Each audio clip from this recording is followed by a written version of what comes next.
Assalamualaikum warahmatullahi wabarakatuh. Berjumpa lagi dengan saya Bapak Sugeng Sulistiono yang akan mengajar mata pelajaran pendidikan agama Islam. Kali ini kita akan membahas tentang husnuzon, berprasangka baik. Sebelum kita belajar, kita baca doa dulu bersama-sama. A'udzubillahiminasyaitonirrajim. Bismillahirrahmanirrahim. Rabbi zidni ilma warzuqni fahma. Amin. Bagaimana kabarnya semuanya? Baik-baik semua ya? Alhamdulillah. Baik, kita langsung saja ke bab 2 yaitu husnuzon. Kita buka Quran surat Al-Hujurat ayat 12.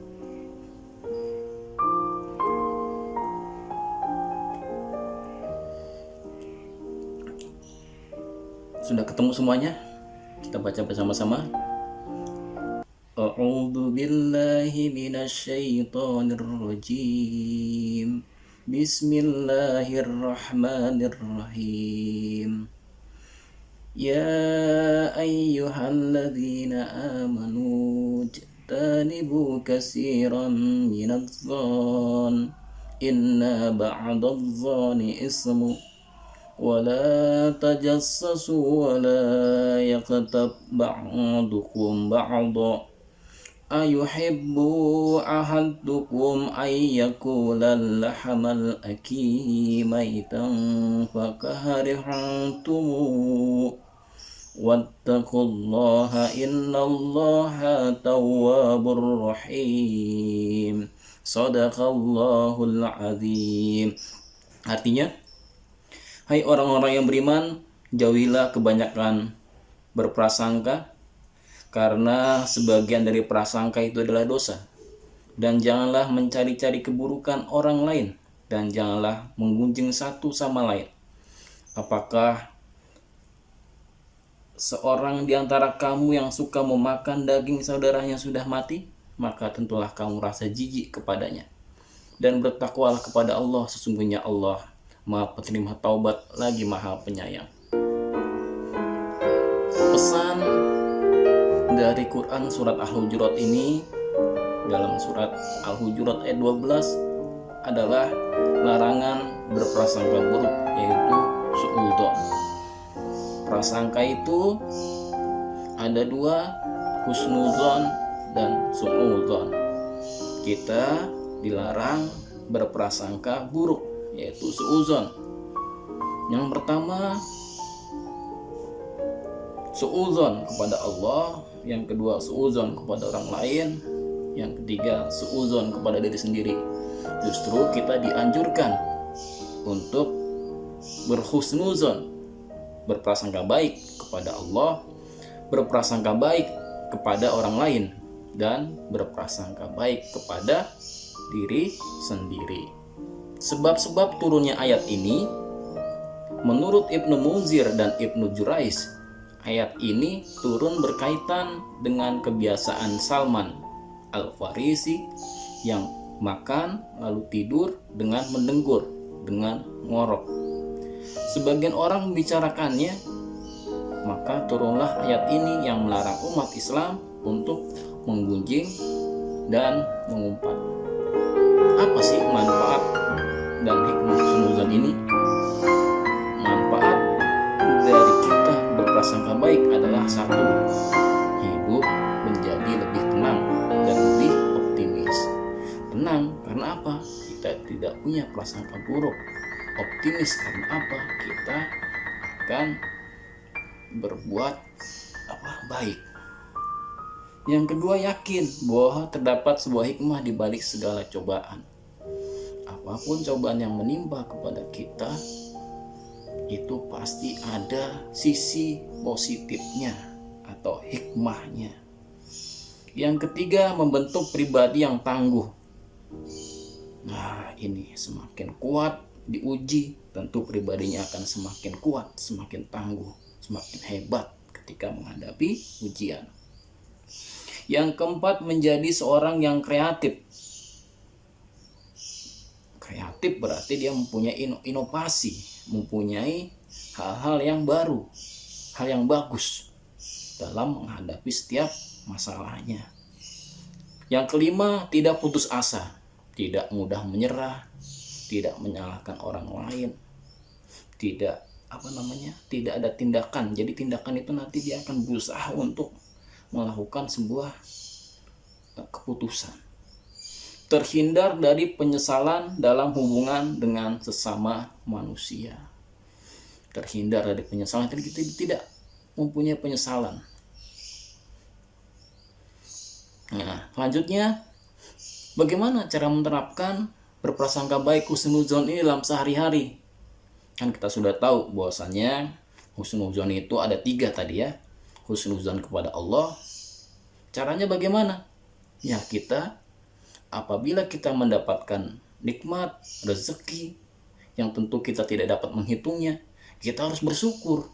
Bersyukur atas segala nikmat yang diberi oleh Allah Subhanahu wa Ta'ala.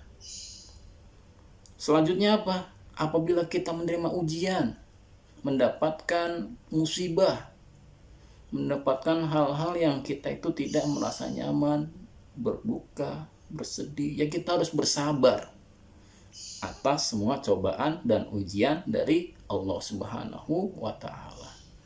Dengan kita menjauhi yang tadi itu suuzon. Kok kita kok nggak kaya-kaya ya? Suuzon. Kok kita kok nggak pinter-pinter ya? Bersabar. Kita harus bersabar terhadap cobaan Allah. Mungkin di balik semua cobaan ini ada hikmah yang bisa kita ambil nanti. Yang kedua, berprasangka baik kepada orang lain. Gimana caranya? Yang satu, mudah memaafkan kesalahan orang lain.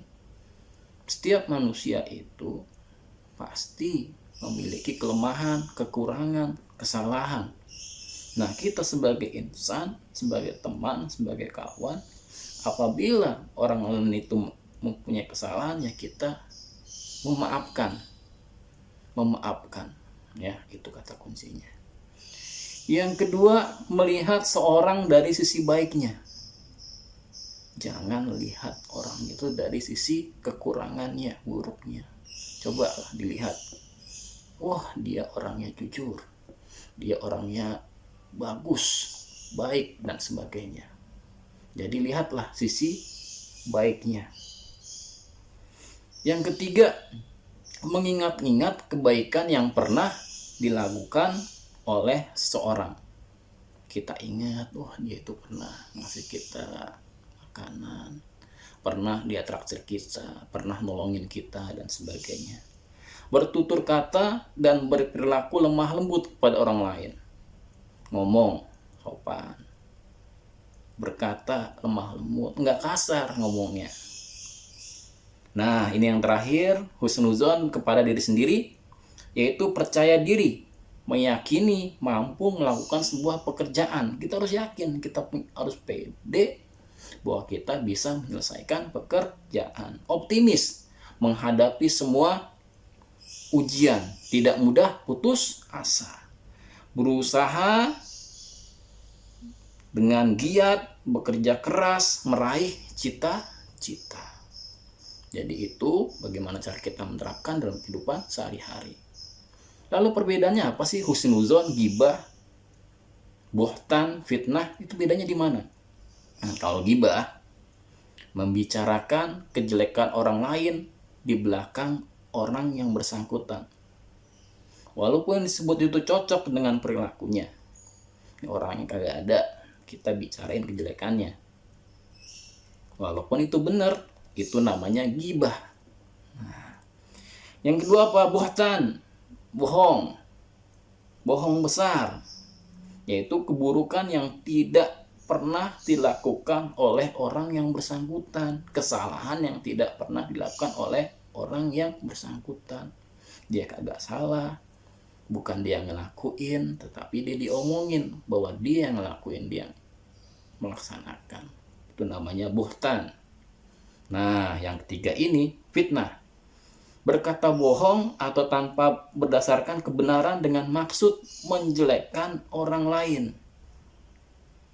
berkata-kata bohong. Wah, dia itu gini-gini loh orangnya. Tanpa ada dasarnya. Dengan maksud apa? Dengan maksud menjelekkan orang lain supaya jatuh, supaya hancur, supaya hubungan dengan seorang itu tidak tidak bagus hubungannya. Itu namanya fitnah. Nah, itu saja yang bisa Bapak sampaikan untuk materi husnuzon. Semoga kita semua paham, bisa menerapkan dalam kehidupan sehari-hari. Berhusnuzon kepada Allah, berhusnuzon kepada orang lain, dan penting juga kita berhusnuzon terhadap diri sendiri. Jangan lupa, kita ada tugas di sini. Yang pertama, kita tulis Quran Surat Al-Hujurat ayat 12 dengan rapi dan bagus. Nah, pada saat kamu menulis, sedang mengerjakan tugas agama di atas tadi, kamu foto tugas yang sudah dikerjakan, dan yang terakhir adalah hafalan Quran Surat Al-Hujurat ayat 12. Boleh dikumpulkan di grup, boleh japri ke Bapak. Terima kasih, sekian. Assalamualaikum